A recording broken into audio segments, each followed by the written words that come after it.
Subscribe now. Click the bell icon to like, comment, and share.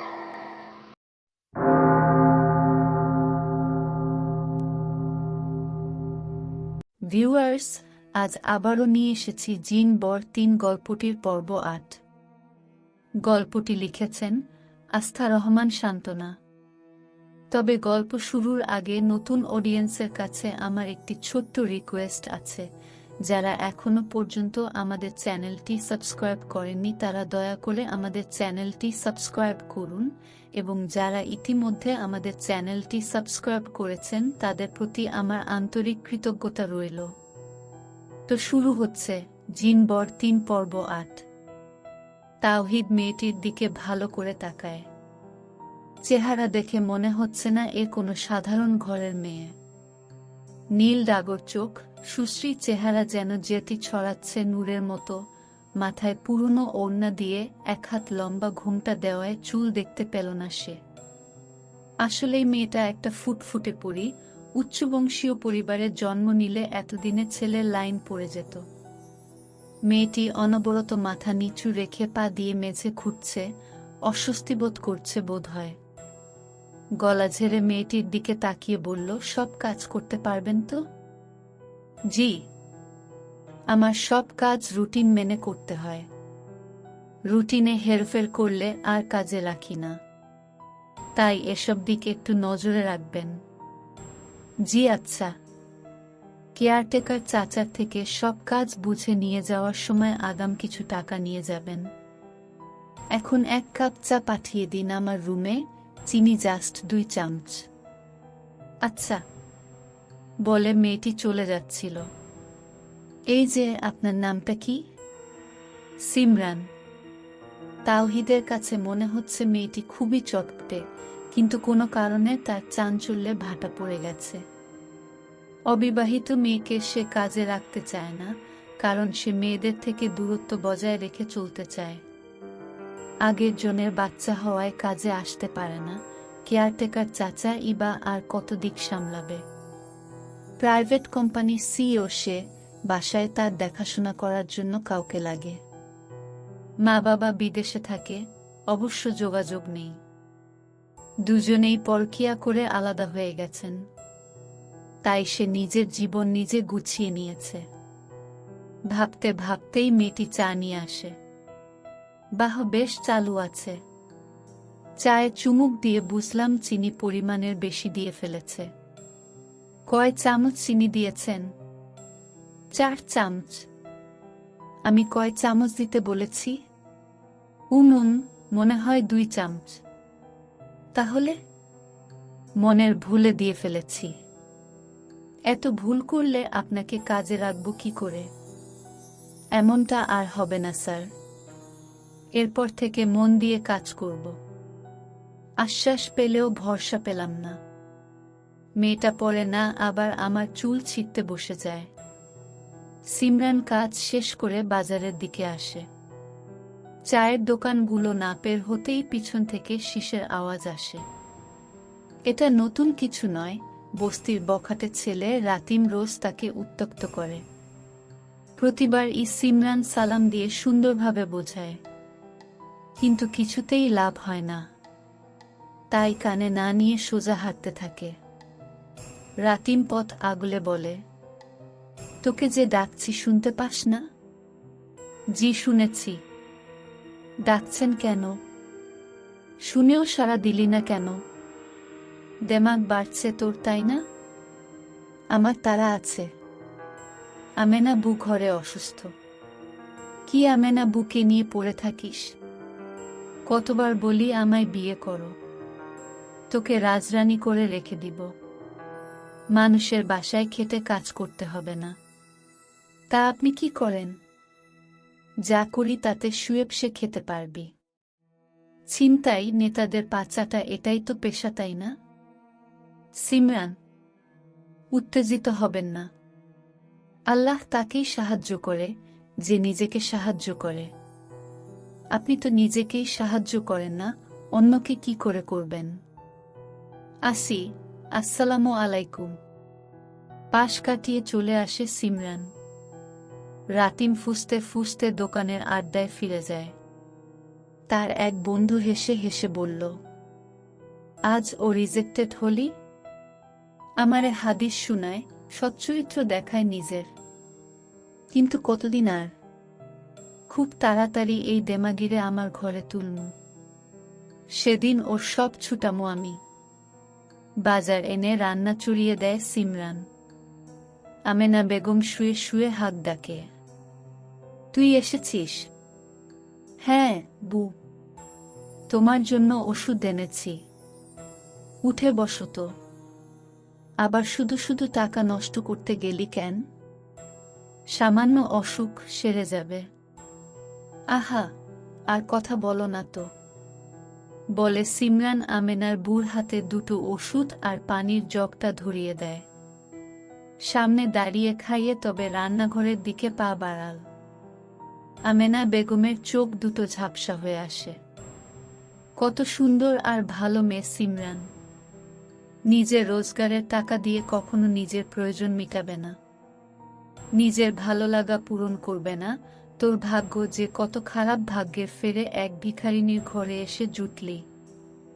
ভালো ঘরে পড়লে তোর কোনো কিছুর কমতি হতো না, ভেবে সে দীর্ঘশ্বাস ছাড়ে। আগুনটাকে বড্ড ভাল লাগে সিমরানের। রান্না করতে এসে নিষ্পলক আগুনের দিকে চেয়ে থাকা ওর অভ্যাস। তখন মনে মনে একটা প্রশান্তির ছোঁয়া পায় সে। ইদানিং তার যেন কি একটা হয়েছে, নিজের মধ্যে পরিবর্তন খুঁজে পায় সে। এসব স্বাভাবিক না অস্বাভাবিক বুঝে উঠতে পারে না, শুধু অনুভব করে তার কিছু একটা হয়েছে। ও ঘর থেকে আমেনা বুবুর ডাক আসে। তাড়াহুড়োয় চুলায় লাকড়ি ঠেলতে গিয়ে আগুনের আঁচ লাগে হাতে, কিন্তু যন্ত্রণা অনুভব করে না সে। ইচ্ছে করছে পুরো হাতটা আগুনে ঢুকিয়ে দিতে, কিন্তু পরের বার আবার ডাক পড়ায় উঠতে বাধ্য হয় সিমরান। আমি উঠোনে রোদে বসে পুঁইশাক কুটতে ব্যস্ত। কাজের মধ্যে মাঝে মাঝে অন্যমনস্ক হয়ে যাচ্ছি। মুহিব আমাকে ছেড়ে গেছে আজ মাসখানেক হয়েছে। যে জায়গাটায় ওর সাথে প্রথম দেখা হয়েছে সেটা চোখে পড়লেই কলিজায় কেমন একটা টান পড়ে, চোখগুলো ছলছল করে ওঠে। বিধবার বেশটা এখনো আমার শরীর থেকে সরাতে পারিনি। মা বারবার বলে 4 মাস একদিন বিধবার বেশ গা থেকে মুছে ফেলতে নেই, স্বামীর কবরে আয়াব হয়। যদিও আমি মন প্রাণে বিশ্বাস করি আমার মুহিব মারা যায়নি, তবুও ওর কষ্ট হবে ভেবে পড়ে থাকি। মনের বিশ্বাসটাই বড়, যেখানে আজ অবধি কেউ আঁচড় কাটতে পারেনি সেখানে শরীর বেশ দিয়ে কি হবে। এমন সময় রাফির বাবা আমাদের উঠোনে এসে দাঁড়ালেন। আমি বড় করে ঘুমটা টেনে নিলাম। মা উঠোন ঝাড়ু দিচ্ছিলেন। ঝাড়ু গেলে গদগদ হয়ে তার দিকে মোড়া এগিয়ে বললেন, গরিবের দুয়ারে হাতির পা। কি সৌভাগ্য আমার। কেমন আছো? আল্লাহর রহমতে আর আপনাদের দোয়ায় ভালোই আছি। কাল তোমাদের জন্য যে চালের বস্তা, কিছু সদাইপাতি পাঠিয়েছি তা ঠিকঠাক মতো পেয়েছ তো? হ্যাঁ পেয়েছি। আপনি দয়া করে কত কিছু পাঠিয়েছেন এই অসহায়ের জন্য। আরে দয়া বলছো কেন? এসব দয়াফা কিছু না। কাজ করতে করতে আমি হাত থেমে যায়। কাল এত কিছু আসতে দেখে আমি জিজ্ঞেস করেছিলাম মাকে, এসব কোথা থেকে আসলো? উনি আমার প্রশ্ন এড়িয়ে গিয়েছিলেন, পরে জোরাজুরি করাতে বললেন, জমানো টাকা দিয়ে কিনেছি। মা আমাকে মিথ্যা বলল কেন? তাদের কথার দিকে আবার মনোযোগ দিলাম। রাফির বাবা বিনয়ের সাথে বলল, আমি আপনাদের সাথে আত্মীয়ের সম্পর্ক করতে চাই। মানে বুঝলাম না। আমাদের মতো নিঃস্বের সাথে কিসের আত্মীয়তা করবেন? আপনি তো জানেন আমার একমাত্র ছেলে রাফি এখন রাজনীতির বড় পদে আছে। ইনকাম ও সেই লেভেলের করে। বয়স তো হয়েছে ওর, চাচ্ছি বিয়ে করাতে। ওর নাকি একটা মেয়েকে ইদানিং খুব মনে ধরেছে, আর ও তাকেই বিয়ে করবে। জানেনই তো ছেলের থেকে বড় আমার কাছে কিছু নেই। তাই ওর মনের ভাব বুঝে আমিও রাজি হয়ে গেলাম। বিনা যৌতুকে, বিনা দাবিতে ওই মেয়েকে যে কোনো মূল্যে ঘরের বউ করব। এ তো খুব ভালো কথা। তা মেয়েটা কি আফজাল সাহেব? তোমার মেয়ে ওয়াফা? আমার রাফির সাথে একসময় দ্বন্দ্ব ছিল ঠিকই, কিন্তু রাফি এখন ওকে ভালোবাসে, ওকে বিনা শর্তে ঘরের বউ করতে চায়। মা খুশিতে নেচে উঠে বললেন, এ তো আমার কাছে স্বপ্ন। আপনাদের মন আসলেই অনেক বড়। আমার দিক থেকে কোনো আপত্তি নেই। আমি আর স্থির থাকতে পারলাম না। হাতের বটিটা নিয়ে উনার দিকে ধেয়ে এসে উনার গলায় চেপে ধরলাম। কি ভাবিস বেটা? আগের মতো গুন্ডামি করি না বলে ওয়াফাহকে নিয়ে যা খুশি তাই করবি। তোদের এক একটাকে চেনা হয়ে গেছে শুয়োর। আর কোনোদিন যদি এই বাড়ির ত্রিসীমানায় দেখি ঘাড় থেকে মাথা আলাদা করে দিব। যা ভাগ শালা। উনি কোনোরকম জান নিয়ে পালালেন। মা তার বিস্ময়ের ঘোর কাটিয়ে গালে সজোরে 4টা চড় মারলেন। রেগে বললেন, হতভাগী, তুই আমাকে আর শান্তি দিবি না? জামাইয়ের বাড়ি তো গিয়েছিস, সেইটা ও তো ধরে রাখতে পারলি না। উষ্টা খেয়ে মায়ের কাছে ফিরে এলি। তাও তোর এত বড় বড় কথা আসে কোথা থেকে? এই লোকটা দিচ্ছে বলে এখনো ইজ্জত ঠিক রেখে দুবেলা গিলতে পারছিস। আগের মতো সেলাই করতে পারি না, বাজারে নতুন দোকান হওয়ায় অর্ডার আসা ও বন্ধ হয়ে গেছে। না খেয়ে মরার অবস্থা। হতভাগী, তুই মরতে পারিস না, বলে মা ঘরে ঢুকে দৌড় বন্ধ করে দেয়। মা কিছু মিথ্যে বলেনি। ইদানিং একবেলা খাবার জুটানোর সামর্থ্য নেই তাদের। আমি এত অভাগী কেন? আল্লাহকে এই প্রশ্নটা ভীষণ করে জিজ্ঞেস করতে ইচ্ছে করছে। সব কেড়ে নিয়ে একটা সুন্দর সংসার দিয়েছিল, স্বামী সুখ দিয়েছিল। কি পাপ করেছিলাম? সেটাও আমার থেকে কেড়ে নিয়ে গেল। আর বাঁচতে ইচ্ছে করছে না। আমিও আমার মুহিবের কাছে চলে যাব। মাটি থেকে উঠে বসে রান্নাঘরে ঢুকে গেলাম। কেরাসিনের বোতল হাতে নিলাম। খুলে গায়ে ঢেলে দিলাম। অনেক খুঁজে দিয়াশলাইয়ের বাক্সটা পেলাম। ঠুকে দিয়ে আগুনটা জ্বালিয়ে নিলাম। মৃত্যুকে খুব কাছে দেখতে পাচ্ছি। আর কিছু সময়ের অপেক্ষা। তারপর আমার আর মুহিবের মাঝখানে কোনো দূরত্ব থাকবে না। এক হয়ে যাব আমরা। কালেমা পড়ে নিলাম। তাওহিদ আর চোখে সিমরানের দিকে তাকায়। মেয়েটি মন দিয়ে সবকিছু নিপুণভাবে গোছগাছ করছে। মাঝে মাঝে সব ঘুলিয়ে ফেলে, চায় প্রায় 4 চামচ চিনি দিয়ে ফেলে, এর জন্য তার কাছে বকাও খায়। তবে ব্রেইন অনেক ক্লিয়ার। অনেক কিছুই মুহূর্তে ভেবে ফেলতে পারে। ল্যাপটপে কাজ করতে করতে জিজ্ঞেস করেছি, পড়ালেখা কিছু জানো? হ্যাঁ, কিছুটা করেছি। চোখ না তুললেই উত্তর দেয় সিমরান, আমার বিছানাটার চাদর চেঞ্জ করে দিও। ড্রায়ারে লাল রঙের চাদর আছে, ভুলে যেও না আবার। আচ্ছা। এর মধ্যেই তাওহিদের ফোনে কল আসে। সে ফোন কানে নিয়ে বেরিয়ে যায়। কেমন জানি লোকটা সারাদিন ল্যাপটপ আর ফোনে মুখ গুজে বসে থাকে।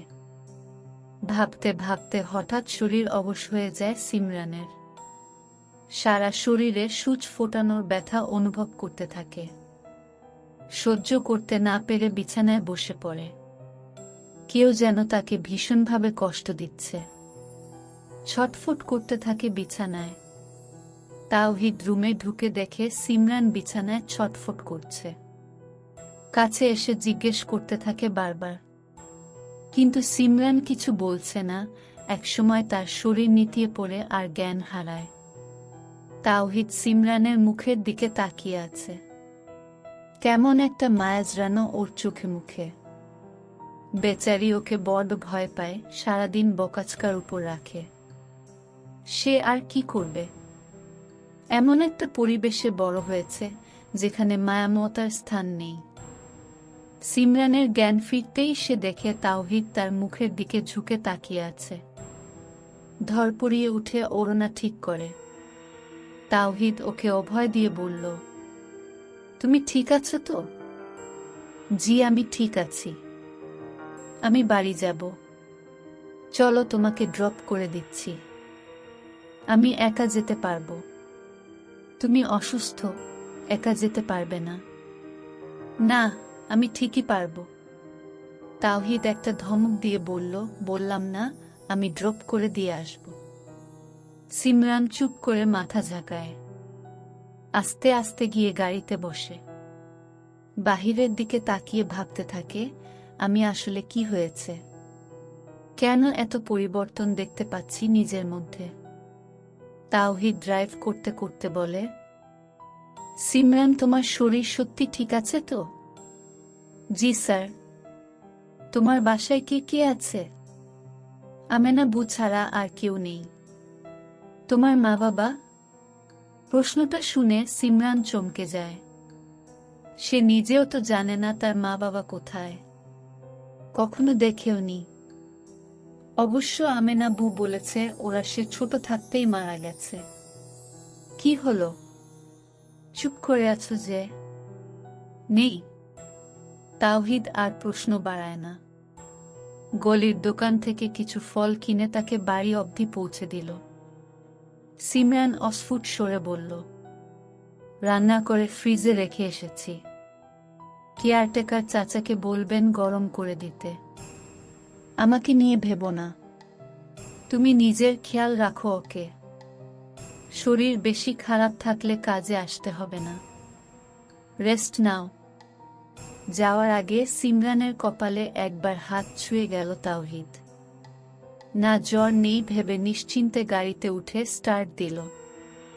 সিমরান তাওহিদের যাওয়ার পানে অপলক তাকিয়ে রইল। মানুষটা একটু মেজাজি, কিন্তু খুব ভালো। কপালে হাত ছুঁয়ে দিতেই কেমন একটা ভালো লাগা কাজ করছিল সিমরানের। শরীরটা ওর খারাপ হয়নি, কিন্তু অদৃশ্য যন্ত্রণায় মরে যাচ্ছিল সে। রাতের আধারে কাঁদতে কাঁদতে বেরিয়ে পড়লাম আমি। জানি না কোথায় যাব। আত্মহত্যা করতে গেলাম, বাতাসে দিয়াশলাই নিভে গেল। মনে হলো মুহিব কানের কাছে এসে বলছে, আমি ফিরে আসবো আফা। আল্লাহ যা করেন নিশ্চয়ই ভালোর জন্য করেন। পারিনি আত্মহত্যা করতে। অগাধ বিশ্বাস জন্ম দিয়ে বেঁচে আছি ওর অপেক্ষায়। মুহিব ঠিকই ফিরবে আমার কাছে। মা আমার সাথে রাফি বিয়ে ঠিক করে ফেলেছেন। মা ইদানিং কেমন জানি পরিবর্তন হয়ে গেছে। মায়ের দোষই বা কি করে দেই? উনিও তার মেয়েকে এভাবে দেখতে পারছেন না। আমি মুহিবের স্ত্রী, তাকে ছাড়া অন্য কাউকে স্বামী হিসেবে গ্রহণ করা আমার পক্ষে সম্ভব না। তাই ঘর ছেড়ে পথে দাঁড়ানো ছাড়া আমার আর কোনো উপায় ছিল না। আচ্ছা, আমি যে এই এলাকা ছেড়ে চলে যাচ্ছি, মুহিব ফিরলে আমাকে খুঁজে পাবে কি করে? খুঁজে না পেয়ে যদি ফ্যাল করে কেঁদে ফেলে, ভেবে পা থমকে যায় পথের মাঝখানে। মুহিব আমার জিনবর। ও তো সাধারণ 5-1 শূন্যতা ছেলের মতো নয়। ও ওর বুকে ঠিক খুঁজে বের করবে। আল্লাহ, তুমি ওর সহায় হও। আমার যত পরীক্ষা নেওয়ার নাও, তবুও আমার জিনবরকে আমার কাছে ফিরিয়ে দাও। দ্রুত পা চালাতে লাগলাম। ভোর হওয়ার আগেই এই এলাকা ছেড়ে পালাতে হবে আমাকে। কেননা ভোরের শেষেই আমার বিয়ের আয়োজন শুরু হবে। হাত দিয়ে গায়ের চাদরটাকে আরো একটু শক্ত করে জড়িয়ে নিয়ে পা চালালাম অজানার উদ্দেশ্যে। জানি না আল্লাহ ভাগ্যে আর কি কি লিখে রেখেন। তার সবকিছু ভালোর জন্য ভেবেই ভরসা করে আছি। সিমরান কফির মগটা নিয়ে তাওহিদের দরজায় নক করে। তাওহিদ চুপচাপ ব্যালকনিতে বসে আছে। নক করেও কোনো সাড়া না পেয়ে ধীর পায়ে ব্যালকনিতে আসে সিমরান। তাওহিদ দুহাত দিয়ে মুখ ঢেকে বসে আছে। সিমরান নিচু গলায় বলল, আপনার কফি। কিন্তু তাওহিদ কোনো সাড়া দিল না। সিমরান আরো একটু উঁচু গলায় বলল, স্যার, আপনার কফিটা? তাওহিদ মুখ তুলে সিমরানের দিকে তাকাল। সিমরান দেখে তাওহিদের চোখ দুটো ফুলে লাল হয়ে আছে। কাদো কাদো চেহারা নিয়ে সিমরানকে কিছু না বলে বেডরুমে চলে এলেন। সিমরানের ভীষণ খারাপ লাগছে, এমন মেজাজি, রাগী মানুষটার চোখে পানি কেন? তাওহিদ বিছানার উপর বসে বলল, সিমরান। সিমরান চমকে উঠে বলল, জি স্যার। কফিটা রেখে আমার পাশে বসো। সিমরান অবাক হলেও চুপচাপ তার কথা মতো বিছানার পাশে এসে বসে। তাওহিদ সিমরানের চোখ চোখ রেখে বলল, তোমার কোলে একটু মাথা রাখি। সিমরানের অবাকতা আরও মাত্রা ছাড়িয়ে গেল। তাওহিদ এমনভাবে বলল যে সে না করতে পারল না। তাওহিদ সিমরানের কোলে মাথা রাখে। আমার মাথায় হাত বুলিয়ে দেবে একটু? সিমরানের কোনো প্রশ্ন ছাড়াই দ্বিধা নিয়ে তাওহিদের মাথায় পরম যত্নে হাত বুলাতে লাগল। তাওহিদ একটু চুপ থেকে বলল, জানো সিমরান, আমারও না একটা সুন্দর ছোট পরিবার ছিল। মা বাবা আর আমি। স্বপ্নের মতো সুন্দর ছিল দিনগুলো। মোটামুটি সচ্ছল ছিলাম আমরা। প্রতিদিন বাবা অফিস থেকে ফেরার সময় আমার জন্য চকলেট নিয়ে আসতেন। আমিও খুশি হয়ে বাবাকে জড়িয়ে ধরতাম। প্রতিদিন অপেক্ষা করতাম বাবার জন্য। বাবা আসলে সবাই একসাথে খাবো। বাবাও কখনো দেরি করতেন না। ঠিক 9টা বাজে বাসায় ফিরতেন। ছুটির দিনে বাবা মা দুজন মিলে রান্না করতেন। বিকালে ঘুরতে যেতাম। রাতে মায়ের গল্প শুনতে শুনতে বাবা আর আমি ঘুমিয়ে পড়তাম। সুখের কোনো অভাব ছিল না আমার পরিবারে। বলে তাওহিদ একটু থামল। হাত দিয়ে চোখ থেকে গড়িয়ে পড়া পানি মুছে নিল। নাকটা টেনে আবার বলতে শুরু করল, হঠাৎ অফিসে বাবার প্রমোশন হলো। 9টা গিয়ে 10টায় থামল। তাও সব মিলিয়ে ঠিকঠাক চলছিল। একটা সময় দিন দিন বাবা রাত করে বাড়ি ফেরত।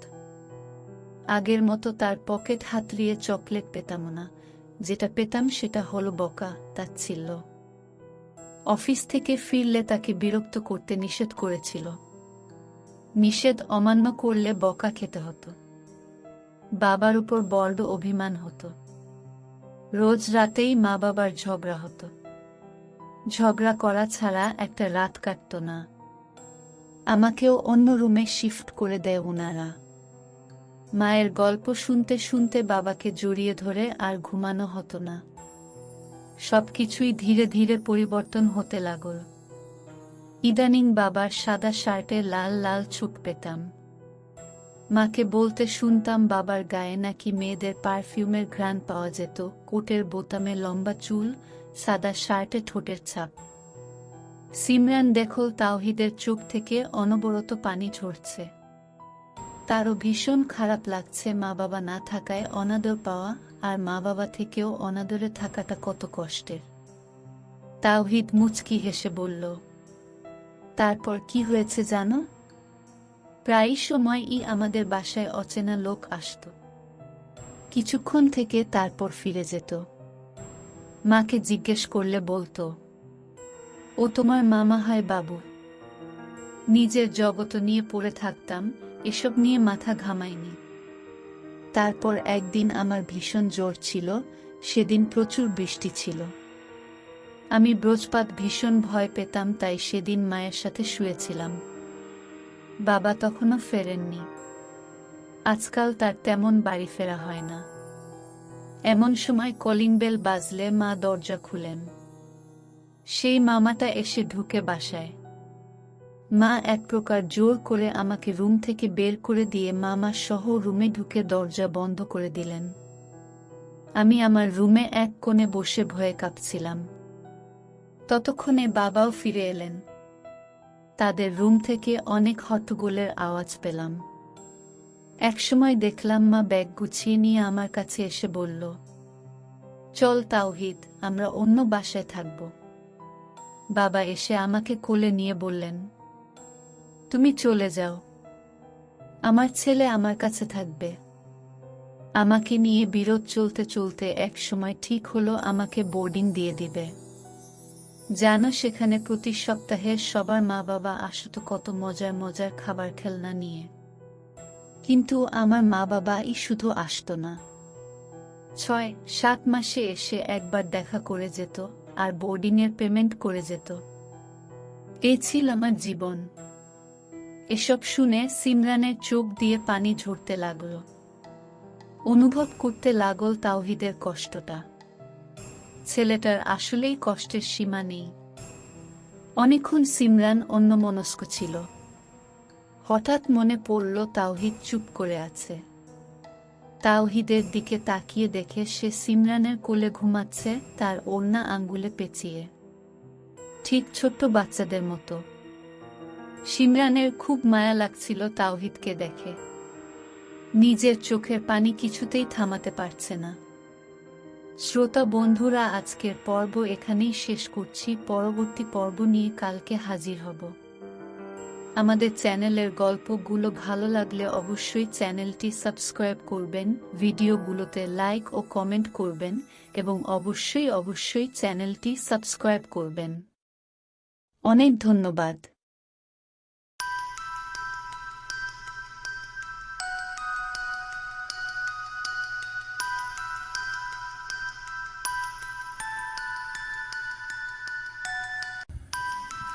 গল্পটি শোনার জন্য আপনাদের সবাইকে অসংখ্য ধন্যবাদ। পরবর্তী পর্ব পেতে অবশ্যই আমাদের চ্যানেলটি সাবস্ক্রাইব করুন এবং বেল আইকনটি ক্লিক করুন। গল্পটি ভালো লাগলে অবশ্যই ভিডিওটিতে লাইক ও কমেন্ট করে জানাবেন। শুভরাত্রি।